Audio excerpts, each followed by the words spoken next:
Okay. The change scenes. Did you get the F1 or F2? You get their names in there? Because I guess I'm not playing anymore.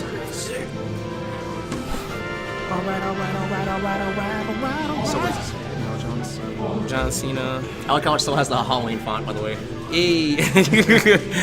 Left side is John. Yeah, so John Cena, and then Getting my bearings here. Just in time.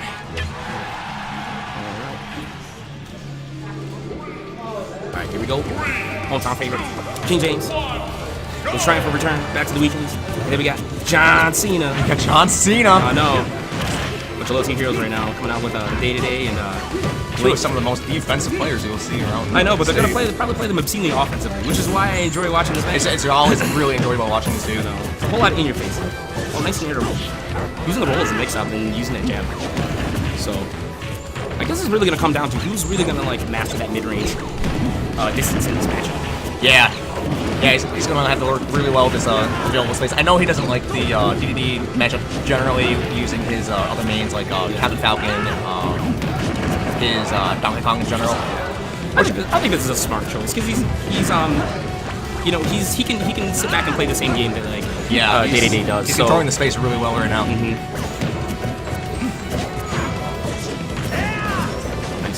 Down smash against block there. Working Working that shield with the, wow, with the hammer time. base. Here we go. So let's see if anything interesting comes out here. So he's got a lot of pressure put up in that game. So See, drop the bomb for positioning. yeah. So he can't just like walk up on him. It puts up a lot of pressure. Really? Wow. Oh, Amazing catch with all those bombs on the shield. Really. oh abusing wow. it.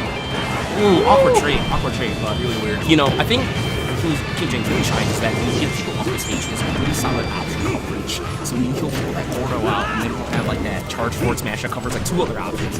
So then you're just sitting there like, what do I do? Like, do I just You generally don't want to be on the ledge or Right. off stage against right King here. James. See that? Yeah. Right. Boom. Boom. You have to do some really awkward stuff, having to air dodge. Oh, interesting. Oh, wow. That super armor had me like very weak Trade. upon the landing. Yeah, no, I felt like it was going to hit harder considering he's at 136. Oh, nice double jump punish by off James. that. Right. That's Oh, what I'm talking wow. about. He just has really good setups with the Gordo.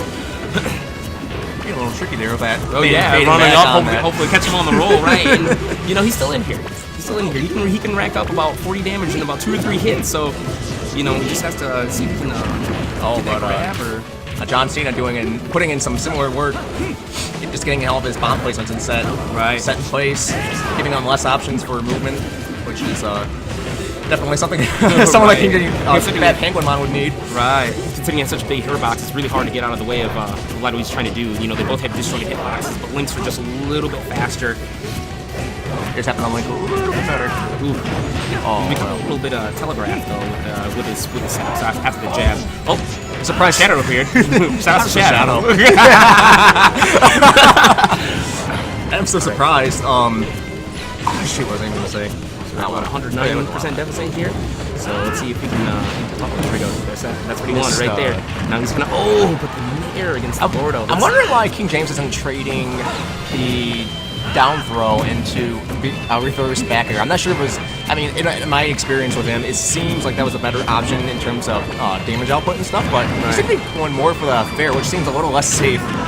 Ooh, there we go. But nice setup though from he's at Gordo. 83, so if he have it right there. So, you know, really good with that option coverage. Don't give him a place to land. Always keep him on the edge. Always keep him high pressure. You know, You saw And that's King what James he's really there. doing best, and he's closed that gap considerably. He can still get this, get this match right here. Down smash, putting him in a bad position. He's going for the big, You read that, but but he's still living, not though. quite. Link's a little heavy yet. He's got a whole bunch of equipment on him. He brought his iron boots today, so I personally agreed with John Cena's choice there, having to recover a little higher, not go for the ledge. And but, boom! Take it to him with the bear back for the- air yeah. and takes the first match, coming back from like over 100% deficit. It is hammer time. So let's see King if- James let's see Papa. if- but that's normal here. Let's go. That's normal here at the hitbox. You got hit stuff. Hit the table, hit yourself. Maybe throw your controller down. But the real sign is, can they compose themselves? Can they recollect? Can they keep focus? When you're winning or losing, you don't get too cocky when you're winning. You don't get too defeatist when you're losing. Let's see if we can go, because they're notorious for going back and forth, and it's very interesting. It's all in the head, man. This Can't early let- in the Can't let that loss get to John Cena in the right. same So what? thing. Shake it off, dude. I just got bodied by John Cena like 14 times. Like, dude, am I mad? Hell no. Am I salty? A little bit. But am I mad? Not really. We mad though. Stay mad. Secretly, we mad. We mad as hell. Whoa! What trade was that? You saw that too? Yeah, that was a little lot. That was a little lot. Uh-oh. Flipping there. Oh, wow. Nice grab off the roll read. Oh, going for that old school with John Cena there with that old school down here. It's like, oh, well, Bubby, you coming down here. Yo. Oh, wow. Trying to use that forward air to Gordo, which is actually not bad because he's got 2 hitboxes that cover him almost completely in that range. And, if he misses, if he approaches, he can still potentially get him with the forward air. And the forward air, if it's auto-cancel, has very low landing lag. So he can, cover with like a jab or whatever else, or get to shield or whatever he needs to do in that situation. Oh, nice trying to read that. Trying to read a jump in like he usually would from the ledge, but not quite get it there. Wow, really using that down air. Really strong read. Yeah, very strong move. It's stuff like that when you see a full-on dash attack with all that end lag and anything. Why didn't I punish that? Right. It's too far away. And sometimes I feel like if you don't space yourself correctly, a lot of things that look free, like after like a dash attack or like a John up smash Cena or something himself. like that. Exactly, or John Cena. Will put you in a position where you think you can punish it, and then you don't punish it. They get that side dodge like at the last second, then you get grabbed, and it's just like, you really have to be really precise with your spacing and when you throw out your moves after trying to whip a punish in this game. Yeah, and I noticed King James trying some old tricks after, especially when his opponent, John Cena here, gets incredibly close to him, in which he'd end up going immediately for a down tilt, but he'd always seem to read that by now, and I don't think he's going to fall for that anytime soon. Right. And sometimes it's about like switching between going from new tricks back to old tricks and like having certain patterns. So someone sets a pattern, they're like, okay, I'm going to do this in response to that pattern. So then you have to switch patterns and see who can adapt the fastest. And that's usually the kind of like the deciding factor in matches like this where a lot of these characters are very utility. Oh, wow, the inhaled. We wave dash now. Wow. That assisted wave dash into Fort Tilt. Good stuff. That's the best wave dash I've seen since Melee. It's probably better than Melee. It's probably moved farther, but I digress. Anyway, back to the match. Some nice mix-ups by John Cena. Going for that jabs down air, or the down tilt to forward air. Racking up some nice damage. Using that back air, it's really fast, low end lag. Incredible use of that bomb too. You seem to always have that. Wow! Hold him right on Good in. mix-up, good option coverage by That King literal James. bait. It's just a nasty situation to be in, you know what I mean? It covers a lot of options, so it may not necessarily be bait, but just a really good trap. Yeah, absolutely.